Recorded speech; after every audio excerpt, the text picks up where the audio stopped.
बुद्धिरासु गुण सदन जो सुमिरत सिद्धि होई गणनायक करिवर वदन करहु अनुग्रह सोई बुद्धिरासि शुभ गुण सदन बंदहु गुरुपद पदुम परागा सुरुचि सुवास सरस अनुरागा मंगल भवन अमंगल हारी उमा सहित जय जपत पुरारी सुमिर शिवा शिव पाई पसाऊं बरनऊं राम चरित चित छाऊं पानि ग्रहण जब कीन महेशा यह से तब सकल सुरेशा हरि राम चरित सब आए प्रेम पुलक लोचन जल छाए कवन सो काज कठिन जग माही जो नहीं होई तात तुम पाही राम काज लगी तब अवतारा सुनता ही भयऊ पर्वताकारा। हे महादेव, इस जगत बाबा जीवन बाबा न कोई कार्य कठिन नहीं, कोई कार्य संभव नहीं है, सारे कार्य संभव हो जाते हैं बाबा अगर आपकी कृपा हो जाए। प्रभु श्री राम का राज्याभिषेक देखने भगवान शंकर भी आए हुए। कल हम लोग कथा में भगवान शंकर जो स्तुति किए हैं प्रभु सीताराम जी का, उस स्तुति का भाव सुन रहे थे। अब शंकर जी की स्तुति का भाव हम क्या बता पाएंगे, लेकिन जैसा समझ में आता है वैसा बताने का प्रयास। बाबा तो हमारी कथा के स्वयं यजमान है और उनकी कृपा से हमको कथा कहने का अवसर मिला है।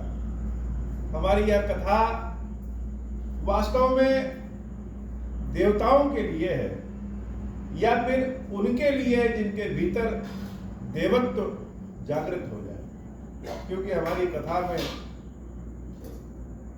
जैसा भाव होना चाहिए वैसा तो हम कह नहीं पाते, मन ही मन सोचते रहते हैं, तो शब्द नहीं रहती कथा में, लेकिन भाव को जानना पड़ता है।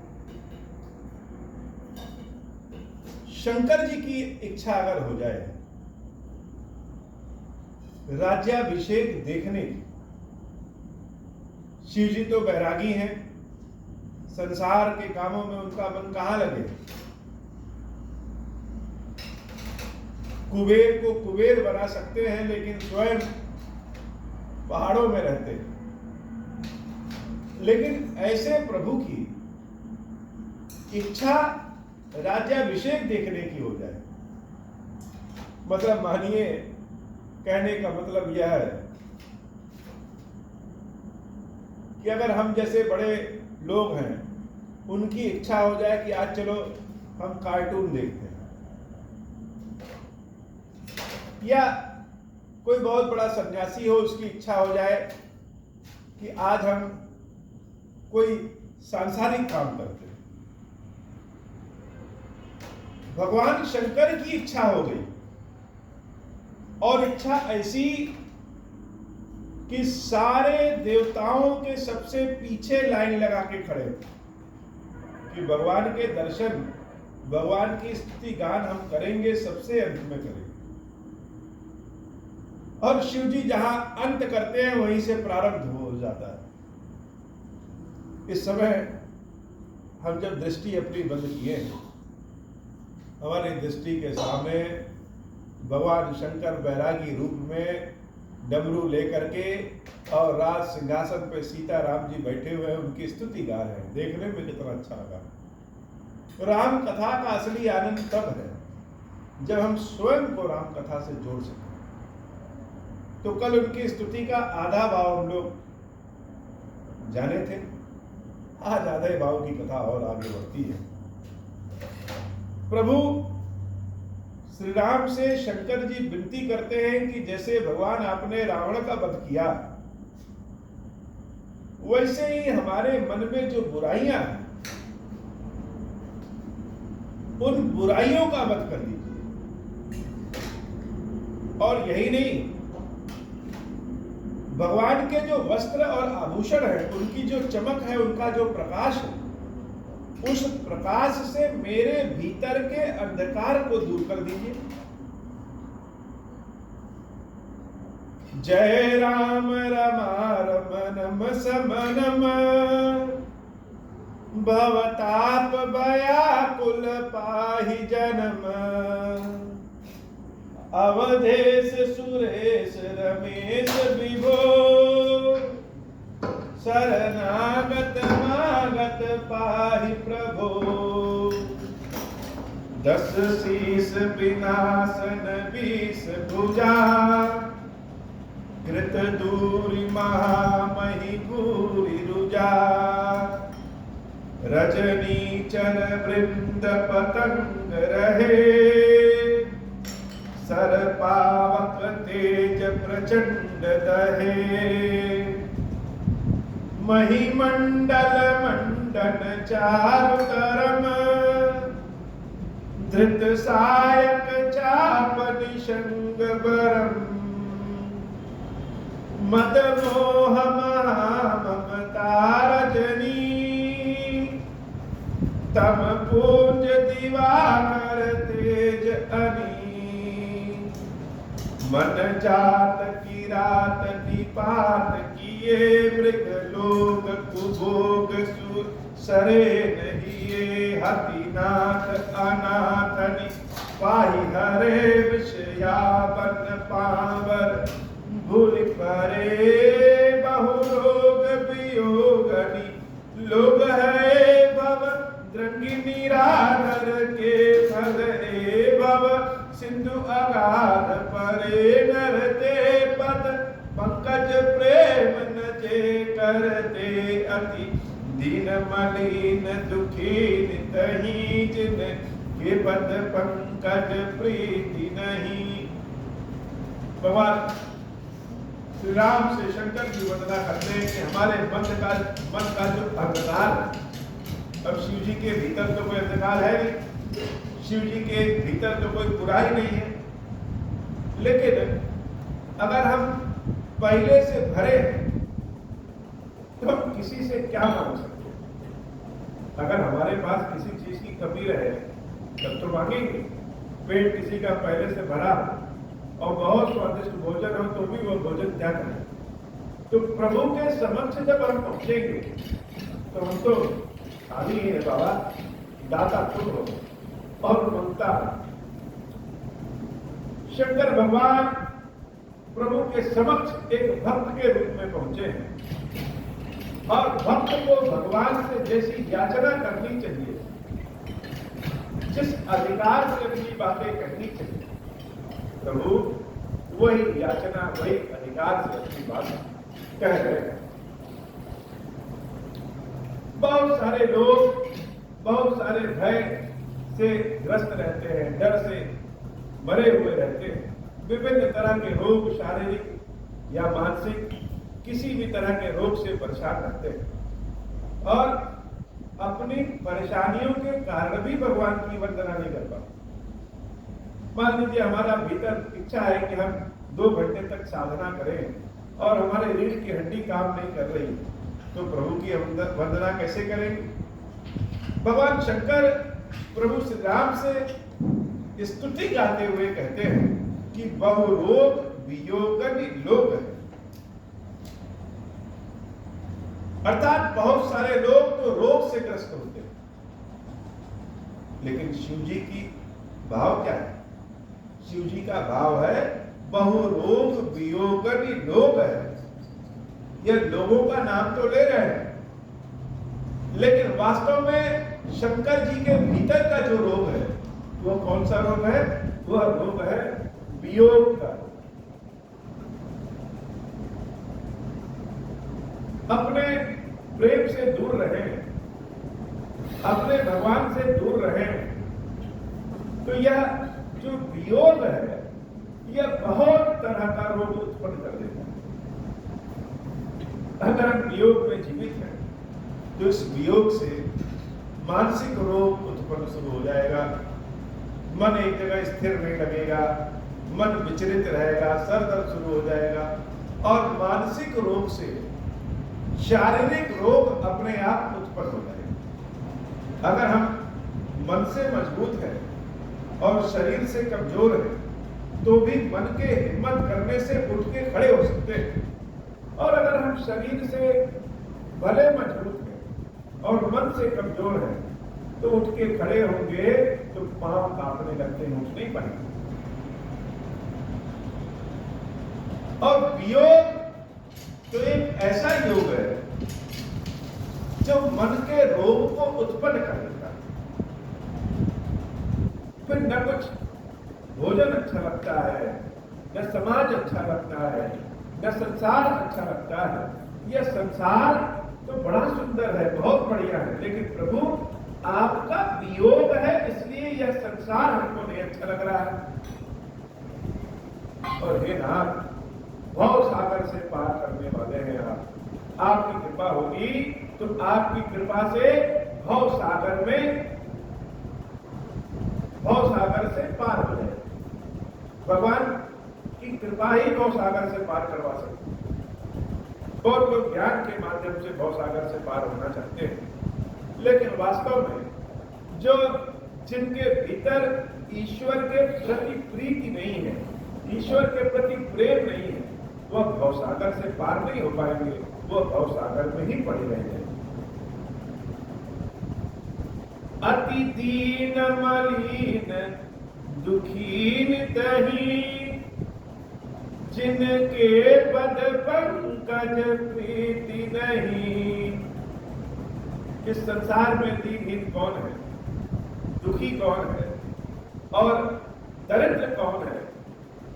तो हे प्रभु, संसार में जिसके हृदय में आपके लिए प्रेम न हो वही दीनहीन दुखी है, वही दरिद्र।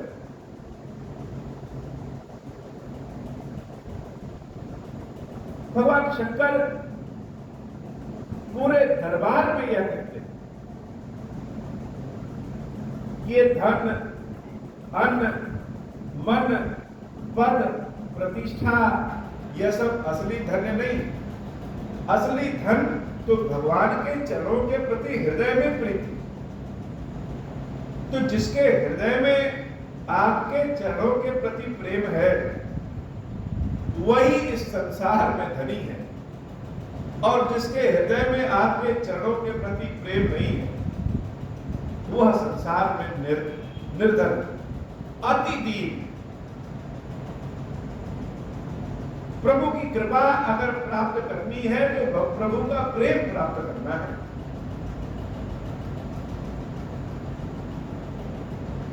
अब हमको संसार में सुख के लिए, इस लोक में सुख के लिए, दूसरे लोक में सुख के लिए तो भगवान की कृपा चाहिए।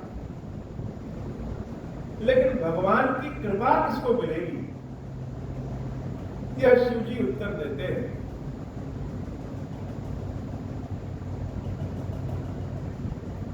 कि नहीं राग न लोभ न मान मदा, तिनके सब वैभव भागवता। जिसके भीतर सांसारिक चीजों के लिए आसक्ति न हो, न कोई राग हो, अर्थात किसी से हमारा कोई द्वेष ही नहीं, किसी के प्रति हमारे मन में कोई दुर्भावना ही नहीं, किसी की न हमें निंदा करनी है और न ही किसी से इतना प्रेम है कि उसके बिना जीवित ही नहीं रह सकते। कोई राग लोभ है ही नहीं। जो दुख को भी तिनके के समान समझे, सुख को भी तिनके के समान समझे, प्रभु की अद्भुत कृपा उसी को प्राप्त हो। लेकिन दुख को भी तिनके के समान समझे, सुख को भी तिनके के समान समझे, यह सामान्य व्यक्तियों में तो लक्षण नहीं। तो क्या भगवान की कृपा हम सब सामान्य व्यक्तियों के लिए नहीं है? इस कलयुग में ऐसा भाव कहां मिलेगा? तो यह बात कहने के पहले ही शंकर जी इसका उत्तर दे देते हैं कि अवलंब भवंत कथा जिनके, प्रिय संत अनंत सदा। जिसको भगवान का सहारा, और भगवान का सहारा कैसे? भवंत कथा जिनके, अवलंब, जिसको भगवान की कथा का सहारा। हमारे हृदय में प्रभु के लिए प्रेम कैसे उत्पन्न होगा? ऐसा थोड़ी है कि आज चलो पूरी खाने मन किया तो तुरंत पूरी बना ली। भगवान के प्रति हृदय में प्रेम कैसे उत्पन्न होगा? इसका जवाब भगवान शंकर देते हैं कि अवलंब भवंत कथा जिनके हृदय में भगवान के प्रति प्रेम उत्पन्न करना हो, उनको भगवान की लीला, भगवान की कथा का सहारा लेना है, आधार लेना है। तो राम कथा पात्रता प्रदान कर देती, राम कथा भगवान का प्रेम प्रदान करती। इसलिए कथा अनिवार्य है। अगर हम अपना मन कथा में लगा लें तो धीरे धीरे धीरे धीरे हर वो चीज मिल जाएगी जो हमको इस पात्र बना देगी कि भगवान का प्रेम मिलने लगेगा। ये जो विषयी मन है, ये विषयी मन क्या करता है? जिसका मन संसार के भोग विलास में ज्यादा लगा है, उनको किसी मंदिर में बिठा दे, किसी कथा में बिठा दे, किसी जगह बिठा दे, तो उनका मन भगवान की कथा में लगेगा ही नहीं। 10 मिनट से ज्यादा अगर बिठा दे तो क्या करेंगे? अपने जेब से मोबाइल निकाल करके मोबाइल में ही देखना कुछ ना कुछ शुरू कर देंगे।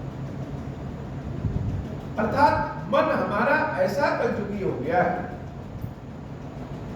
कि भगवान की कथा में मन लगता ही नहीं। कथा में भी हम मनोरंजन देखते हैं, कथा में भी हम गीत संगीत, बहुत बड़ी शोभा यह देखते हैं, और हमारे हृदय में जो कानों को जो अच्छा लगेगा वह गीत संगीत शोभा की अच्छाई दिखती है। भगवान की कथा का प्रेम, भगवान की कथा सुनने की इच्छा मन में रहती तो विषयी व्यक्ति को हम बार बार कथा में ले आएंगे, पूजा में ले आएंगे, उसका मन बार बार बाहर बच जाएगा। और भगवान के जो भक्त होते हैं उनको हम बार बार विषयों में ले जाएंगे, संसार में ले जाएंगे, लेकिन उनका मन बार बार भगवान की ओर आ जाएगा।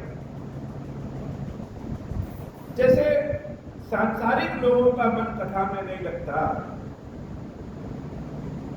मंदिर में नहीं लगता, भगवान की भक्ति में नहीं लगता, वैसे ही भगवान के भक्तों का मन समाज में नहीं लगता।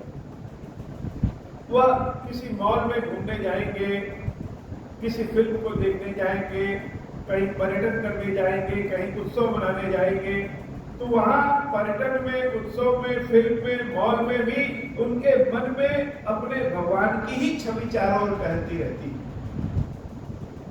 मन करता है कि यहाँ से हटो, जल्दी चलो और प्रभु की सेवा में।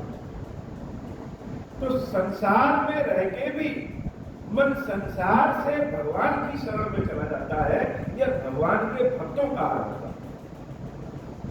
तो जब ऐसा भाव आने लगे कि हम भले ही घोर माया में पड़े हों, लेकिन मन हमारा जो है उस माया में भी भगवान को ढूंढ लेता है, कहीं न कहीं कोई लक्षण अपने ईश्वर के ढूंढ ले, तो समझ लेना चाहिए कि भगवान के प्रति हृदय में प्रेम उत्पन्न होना शुरू हो गया।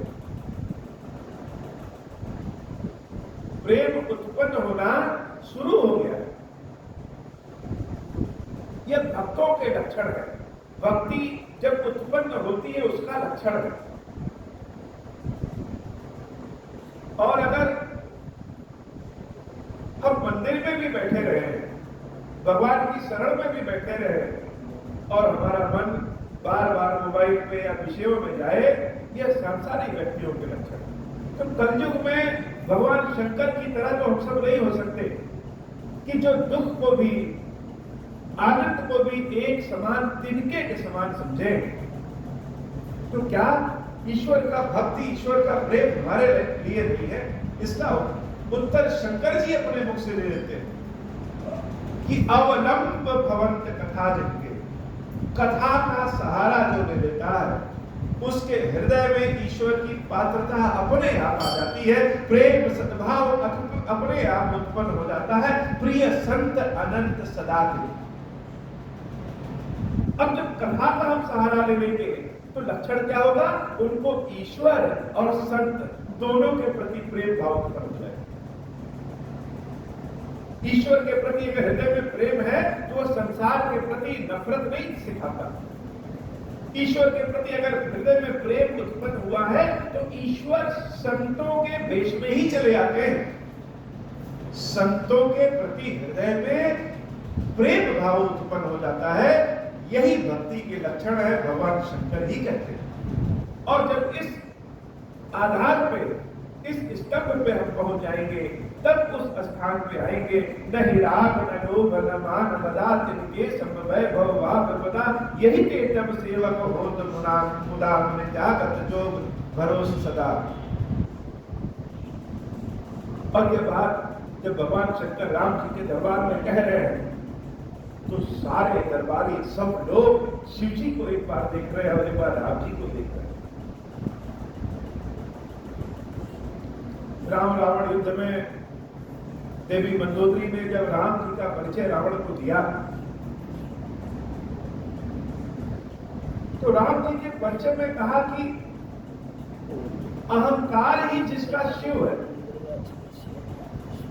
बुद्धि ब्रह्मा है और अहंकार ही जिसका शिव है। तो अहंकार ही शिव है का मतलब, ये अहंकार का मतलब यह नहीं कि जो हम अभिमान करते हैं कि हम अहंकार तो एक तत्व, वो अहंकार जब बढ़ जाए तो गड़बड़ है। बिना अहंकार के संसार में कोई रहता नहीं। अहंकार तो एक पद है, अर्थात राम जी का जो शरीर है वही शंकर जी, वही शिव जी।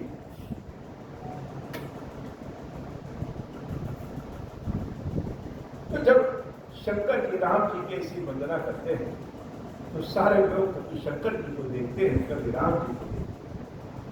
और भक्त और भगवान और भक्त दोनों का रंग रूप चेहरा तो एक ही जैसे हो गया। शंकर जी के भीतर वनवासी राम दिख रहे हैं और राम जी के भीतर महेश्वर शंकर दिख रहे हैं। जैसे लगे कि राजगद्दी पे स्वयं पार्वती के साथ शंकर बैठे हैं और सामने वंदना करने वाले राम वनवासी राम हैं। और जब शंकर जी को देख रहे हैं तो ऐसा लग रहा है तो राम ही शंकर और शंकर ही राम है। ऐसा भाव जब अयोध्यावासी देख रहे हैं दोनों, तो दोनों को रूप को अपनी एक आंख से राम को, एक आंख से शिव जी को देख करके खड़े हो जाते हैं। करि प्रेम निरंतर नेम लिए, पद पंकज सेवत सूत दिए। शिव जी जैसा ज्ञानी जिसके मुख से देवी सरस्वती का उद्भव होता है, वह सदैव प्रेम की बात करते हैं। राम को देख करके ज्ञान भी प्रेम में बदल जाता है और याचना कर रहे हैं कि आपके चरणों का जो प्रेम है वो क्या है? वह निरंतर है। राम का प्रेम जब शिव को मिलता है तो वह सदा शिव हो जाते हैं। पद पंकज सेवक शुद्ध ही, जिसका हृदय अशुद्ध हो वह भी आपके चरणों का दर्शन कर ले तो वह हृदय ही शुद्ध हो जाता है। सममान निरादर आदर ही, सब संत सुखी विचरंती मही। भगवान की भक्ति जिसको मिल गई उसके लिए उसका सम्मान और उसका अपमान दोनों एक बराबर हो जाता है। राम जी की भक्ति के समक्ष न कोई सम्मान है और न ही कोई अपमान। और भक्ति ऐसी है जो सबको संत बना दे, सबको सुखी बना दे और सबको ब्रह्मा बना दे। अहम ब्रह्मास्मि वह ज्ञान से तो नहीं प्राप्त कर सकते, वह भगवान श्री राम के प्रेम से ही। और कैसा प्रेम? उनके चरणों के प्रेम से। ऐसा भगवान शंकर अपने मुख से कह रहे हैं और शंकर जी जो कहें वही सत्य है, वही शिव है, वही सुंदर है।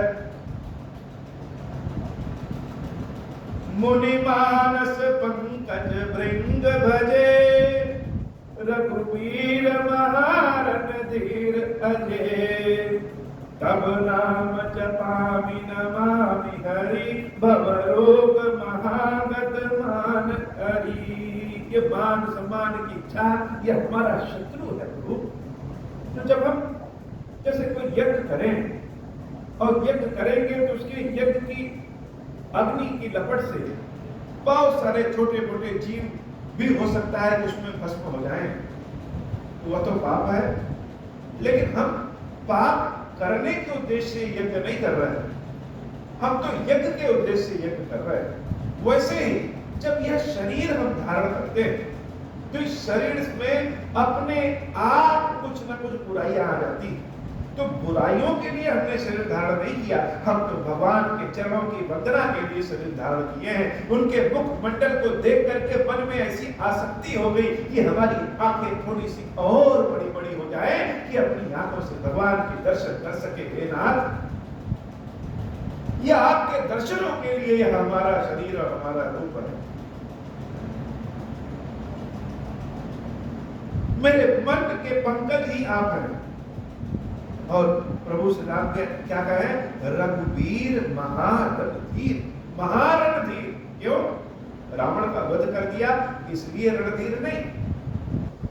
भगवान श्री राम मनुष्य शरीर में भी रहो करके साक्षात प्रेम के मूर्ति, अपने भक्तों के लिए नंगे पैर जंगल जंगल घुमा, इसलिए रणधीर। रावण के वध के लिए तो उनको शरीर की आवश्यकता ही नहीं। और यह सब कैसे? तब नाम जपामि नमामि। हे नाम, शंकर जी जैसे सूत्र देते हैं। लोग कहते हैं बच्चों पढ़ो पढ़ो पढ़ो, कोई यह बताता नहीं है कि पढ़ने में मन कैसे लगे। यह उत्तर शंकर जी देते हैं। भगवान की भक्ति अगर प्राप्त करना हो तो कैसे करो? रामचरितमानस का मुख्य सूत्र यही। मानस केवल प्रश्न नहीं खड़ा करता, मानस को उत्तर भी देता है। और यह उत्तर कभी भगवान शंकर के मुख से और कभी राम जी के मुख से। यह भक्ति मिले तो कैसे मिले? तो शिव जी ने कहा कि कथा सुनो कथा सुनो कथा सुनो। कथा सुनेंगे तब भगवान के लिए और संतों के लिए प्रेम उत्पन्न होगा। और भगवान के लिए संतों के लिए जब हृदय में प्रेम उत्पन्न होगा तब भगवान की नाम की महिमा का ज्ञान उत्पन्न होगा। और भगवान की महिमा का जब ज्ञान उत्पन्न होगा, नाम का ज्ञान उत्पन्न होगा, तब नाम जपामि नमामि हरि, भवरोग महागत मान हरि। इस भव सागर के जितने रोग हैं वह अपने आप सब नष्ट हो जाएंगे। यह राम के नाम में ही ऐसी शक्ति है। गुणशील कृपाल परमायतनम प्रणमामि निरंतर श्री रमणम, रघुनंद निकंदन कंदकनम महिपाल विलोकयति। और ऐसे कृपालु राम जो श्री में रमे हैं और जिनमें श्री रम गई, यह बहुत बड़ा सूत्र है। यह एक ऐसी गाथा है कि हम कीचड़ में खड़े हैं और कीचड़ में हमारे शरीर में न लगे। एक बार गोपियों ने परीक्षा लेने के लिए एक ऐसा पुल बनाया जिस सेतु से केवल ऐसे ही व्यक्ति जा सकते हैं जो भोजन बहुत कम करते हो या जिनके चरित्र में कोई दोष न। तो कृष्ण भगवान को कहा कि आप इस सेतु से पार करिए, हम देखना चाहते हैं कि आपके चरित्र में दोष है कि नहीं। अगर आपके पार हो जाने से यह सेतु नहीं टूटा तो आपके चरित्र में कोई दोष नहीं, क्योंकि कृष्ण तो संसार को देखता है कि वह गोपियों में रमे हैं, तो अवश्य उनके चरित्र में दोष होगा। और दुर्वासा ऋषि बहुत ज्यादा भोजन करने के लिए जाने जाते थे। तो महर्षि दुर्वासा को भी उस सेतु से पार करने का निमंत्रण दिया गया, क्योंकि वो बहुत ज्यादा भोजन करते हैं। और सेतु टूट जाएगा। प्रभु मुस्कुरा रहे हैं और भगवान ने दुर्वासा ऋषि का आह्वान किया, उनको बुलाए और कहा महाराज पहले आप पार हो जाइए, पीछे से हम होंगे। दुर्वासा ऋषि पार हो गए और भगवान कृष्ण भी पार हो गए। गोपियों को बड़ा आश्चर्य कि जो इतनी गोपियों में रहे, जो इतना सुंदर हो, जिसके लिए संसार भर की युवतियां परेशान हैं, वह उसका चरित्र इतना बढ़िया। और जो दुर्वासा ऋषि भोजन के कारण भगवान के भक्तों को श्राप देने के लिए दौड़ते हैं, वो भोजन इतना कम करते हैं। तो भगवान कृष्ण ने बताया कि जो दिखता है वो होता नहीं। महर्षि दुर्वासा ऐसे ज्ञानी हैं कि वो अपना सब कुछ ईश्वर को समर्पित करते हैं। वो जो भोजन करते हैं वो भोजन भी उनके पेट में न जाकर के ईश्वर के पेट में ही जाता है। शंकर जी कृष्ण अवतार की कथा को रामावतार में ही यह बताने की कोशिश करते हैं कि इस भगवान का नाम है श्री रमण, जो श्री में रमण करे और जिनमें श्री रमण करे। यह कैसे संभव है? तो बैरागी शंकर के मन में सांसारिक विष्णु की इच्छा और सांसारिक विष्णु के मन में बैरागी शंकर की इच्छा।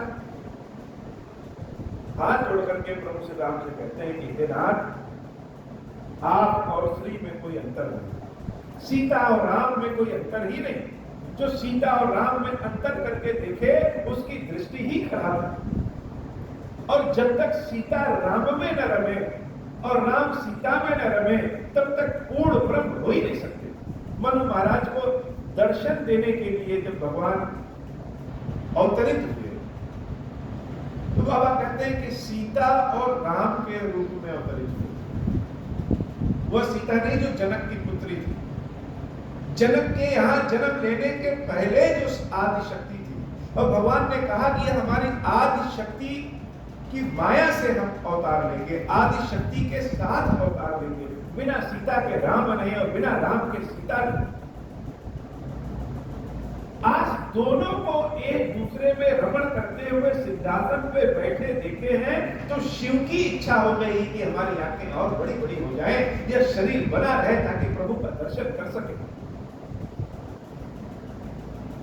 और यही ब्रह्म है, यही ब्रह्म किस रूप में है? रघुनंदन निकटे द्वंद घनम महिमाल विलोक दीन। ये जो द्वंद है मन में ना, यह मानने को तैयार नहीं होता है कि अवधेश ही ब्रह्म है, महाराज दशरथ के पुत्र ही राम है और राम ही ब्रह्म है। यह जो मन मानने को तैयार नहीं होता है कि प्रेम ही सबसे बड़ी चीज है, यह मन मानने को तैयार नहीं होता है कि यह शिला ही बाबा गिरीश्वर महादेव है। ज्ञान तो कहेगा कि नहीं नहीं, ये शिला से परे, इस ज्योतिर्लिंग से परे भगवान है। लेकिन प्रेम कहेगा कि नहीं, भगवान का घनी रूप ही यह ज्योतिर्लिंग है। यह जो द्वंद है, इस द्वंद के बारे में शंकर जी खुद कह रहे हैं कि रघुनंदन निकंदे द्वंद घनम, मन के द्वंद को समाप्त करने वाले राम, महिपाल बिलोके दीन जन्म, हम जैसे दीनों के ऊपर भी कृपा करें। और मांग क्या रहे? संसार को देने वाले शंकर जी झोली फैला करके मांगने पहुंच गए।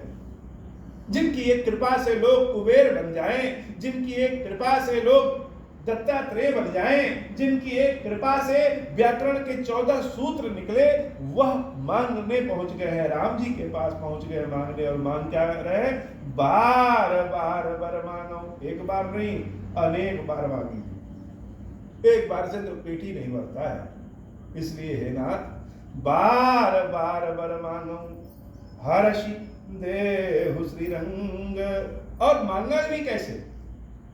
शर्त के हिसाब से, मेरी मर्जी के हिसाब से। भक्त का भगवान पे अधिकार है कि नाथ हम एक बार नहीं बार बार मांगेंगे, जब मिलोगे तब मांगेंगे। और आपको कैसे? हर्ष देहु श्री रंग, हर्ष के, खुशी खुशी देना है, मन दबा के नहीं देना है। और कैसे दोगे? क्यों नहीं? क्योंकि भगवान का नाम ही ऐसा ले लिया, श्री रंग, जो श्री के रंग में रहा हो, अर्थात जिसके पास देने के लिए कभी कमी ना हो। श्री ही तो देती हैं। जैसे सूरज का जो प्रकाश है, सूरज जब चमकता है तो हम तक तो प्रकाश ही पहुंचता है। तो भगवान की जो कृपा हम तक पहुंच रही है वह श्री ही तो है, वही तो सीता है। शिव जी कृपा करें तो वही तो पार्वती है। तो हे नाथ, आप श्री रंग हैं। भगवान का इतना सुंदर नाम है श्री रंग। दक्षिण भारत में प्रभु का यही नाम ही है, श्री रंग पतनम। तो पहले ही दे दिया कि जो मांग रहे हैं वह बार बार मांगेंगे,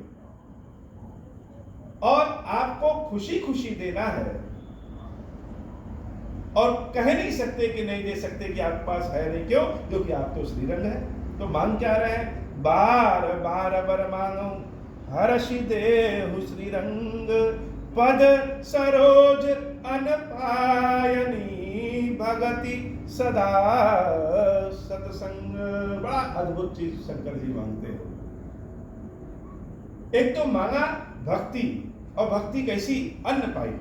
अन्नपायनी भक्ति मतलब जैसे हम आम खाते हैं और गुठली कहीं फेंक दें तो उससे फिर से पेड़ जम जाता है, और वह जो पेड़ जमेगा उससे न जाने कितने लोग आम खाएंगे, छाया लेंगे, उस पेड़ पे पक्षी पौधे सब रहेंगे। ऐसे ही ऐसी भक्ति जिसको देख करके दूसरों के मन में भी भक्ति की लालसा उत्पन्न हो जाए, यही भक्ति हनुमान जी महाराज मांगते हैं, यही भक्ति शंकर जी मांगते हैं, यही भक्ति मनु जी महाराज मांगते हैं। ऐसे लोग आध्यात्मिकता का आनंद है, लेकिन आध्यात्मिकता को जब हम संसार में देखें, संसारिकता में देखें तो उसका आनंद भाव और बढ़ जाता है। तुलसी बाबा यही आध्यात्मिक प्रेम को संसार के प्रेम में मिलाकर के उदाहरण देते हैं, मानस इतना सुंदर हो जाता है। तो प्रभु भक्ति दो, कौन सी? अन्नपायनी। ऐसी भक्ति कि हमको देख करके, हमारे भक्ति को देख करके लोगों के मन में भी भक्ति उत्पन्न हो जाए, और ऐसी भक्ति जो कभी समाप्त ना हो। तो समाप्त कैसे नहीं होगी? कब? जब भगति सदा सत्संग, जब सत्संग हमेशा रहेगा तो भक्ति कभी समाप्त नहीं होगी। क्यों? क्योंकि भक्ति का आधार ही सत्संग है। सत्संग से ही कथा होती है, कथा से ही संत अच्छे लगते हैं, भगवान की महिमा जान पाते हैं, और ऐसी भक्ति कभी समाप्त नहीं होती। तो पद सरोज अनपायनी, भगति सदा सत्संग। भगवान की गाथा गा करके बरनि उमापति राम गुण हर्षि गए कैलाश, बरनि उमापति राम गुण हर्ष आए खीरेश्वर, तब प्रभु कपिन देवाय सब विधि सुख प्रद बास। ऐसी चीज मान लिया कि राम जी भी मुस्कुरा रहे हैं। मंगल भवन अमंगल हारी, उमा सहित जहि जपत पुरारी, सुन खगपतिय कथा पावनी, त्रिविध ताप भय दावनी, महाराज कर शुभ अभिषेका, सुनत लहई नर बिरति विवेका, जैसा काम नर सुनहि जगावहि, सुख संपत्ति नाना विधि पावहि, सुर दुर्लभ सुख करि जग माही, अंत काल रघुपति पुर जाई, सुनहि विमुक्त बिरति अरु विषयी, लहई भगति गति संपत्ति नाई, खगपति राम कथा में बरनी, स्वमति विलास त्रास दुख हरनी, बिरति विवेक भगति दृढ़ करनी, मोह नदी कह सुंदर तरनी, नित नव मंगल कौशल पूरी, हर्षित रहई लोक सब पूरी, नित नई प्रीति राम पद पंकज, सबके जिनहि नमत शिव मुनि अज मंगन, बहु प्रकार पहिराय, द्विजन दान ना विधि पाए, मंगल भवन अमंगल हारी, उमा सहित जहि जपत पुरारी, ब्रह्मानंद मगन कपि, सबके प्रभु पद प्रीति, जात न जाने दिवस दिन, गए मास शट बीती, मंगल भवन अमंगल हारी, उमा सहित जहि जपत पुरारी। बोली श्री खीरेश्वर महादेव जी, खीरेश्वरी मैया जी की सदा ही जय हो। अब होहु प्रसन्न प्रभु मोह पर, नाथ दीन पर नेहु, निज पद भगति देहु प्रभु, पुनि दूसर बर देहु। तब माया वश जीव जड़, संतत फिरहि बुलाना, हम पर क्रोध न करिय प्रभु, कृपा सिंधु भगवान। शंकर दीन दयाल, अब हम पर हो कृपाल, साप अनुग्रह होई जहि विधि, नाथ थोरहि काल। दीन दयाल विरुद्ध संभारी, हरहु नाथ मम संकट भारी। जहि विधि होई नाथ हित मोरा, करहु सुबेगी जान दास मैं तोरा। राम राज बैठे त्रैलोका, हर्षित भय गए सब शोका। जे सकाम नर सुनहि जगावहि, सुख सम नाना विधि पावै। जो इच्छा करिहु मन माही, हरि प्रसाद कछु दुर्लभ नाही। मंगल भवन अमंगल हारी, उमा सहित जय जपत पुरारी।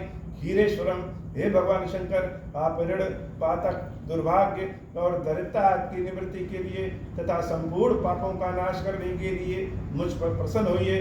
मैं दुख और शोक की आग में जल रहा हूँ, संसार भय से पीड़ित हूँ, अनेक प्रकार के रोगों से व्याकुल और दीन हूँ। क्षीरेश्वर, मेरी रक्षा कीजिए। देव देवेश्वर, सबको निर्भय कर देने वाले महादेव जी, मेरी इसकी हुई पूजा को पार्वती जी के साथ ग्रहण कीजिए, मेरा मंगल करिए। महादेव सुशंभु, महादेव सुशंभु, महादेव शिव शंभु। ओम श्री राम।